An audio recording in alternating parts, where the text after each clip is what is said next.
உங்களோட சாரி பிசினஸ்ல உங்களுக்கே தெரியாம இந்த 2 ப்ராப்ளம் ஃபேஸ் பண்ணுவீங்க. அது என்னன்னு பாத்தீங்கன்னா, ஒன்னு ப்ராடக்ட் டேமேஜ் காஸ்ட். இப்போ நீங்க ஒரு வெண்டார்ஸ் வந்து ஒரு 2 லட்சம் ரூபாய்க்கு சாரீஸ் பர்ச்சேஸ் பண்ணிட்டு வந்து உங்க வீட்லயோ இல்ல உங்க ஷாப்லயோ சேல் பண்ண ஆரம்பிக்கிறீங்கன்னா, அதுல மினிமம் 1% ஆகுது டேமேஜ் ஆயிருக்க வாய்ப்பு இருக்கு. இன்னும் வெண்டார்ஸ்க்கு வரும்போதே தெரியாம டேமேஜ் ஆயிருக்கலாம். இல்ல உங்க ரேக்ல வச்சிருப்பீங்க, நாள் பட அது ஒரு கரை மாதிரியாகி ஏதோ ஒரு ஆறு வாய்ப்பு இருக்குங்க. ஸோ அதோட லாஸையும் நீங்க வந்து மற்ற சாரீஸை ப்ராஃபிட்டா வச்சாதான் உங்களோட பிசினஸ் ப்ரோக்ரெசிவா கொண்டு போக முடியும். ரெண்டாவது பாத்தீங்கன்னா டைம் ஆஃப் ரிட்டர்ன். இப்போ வந்து ஒரு சாரீஸ் வந்து நீங்க 2 லட்சம் ரூபாய்க்கு பர்ச்சேஸ் பண்ணுறீங்கன்னா ஒரு மினிமம் ஒரு 50% நீங்க மார்ஜின் வைப்பீங்க. 3 லட்ச ரூபாய் சேல்ஸ் பண்ணணும்னு நீங்க பாப்பீங்க. இந்த 3 லட்ச ரூபாய்க்கு நீங்க வந்து ஒரு 15 டேஸ்லயோ 1 மந்த்ஸ்க்குள்ளே நீங்க எடுத்தாதான் அந்த மாதிரி அந்த 3 லட்ச ரூபாய் இன்வெஸ்ட் பண்ணி ஒரு 5 லட்ச ரூபாய் கொண்டு போக முடியும்.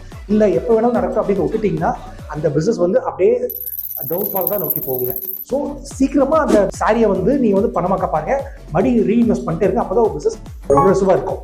ஸோ இந்த மாதிரி பிசினஸ் டிப்ஸ்ல தெரிஞ்சுக்கிறதுக்கு எங்களோட சேனலை ஃபாலோ பண்ணி மறக்காம எங்க பேஜை சப்ஸ்கிரைப் பண்ணிடுங்க.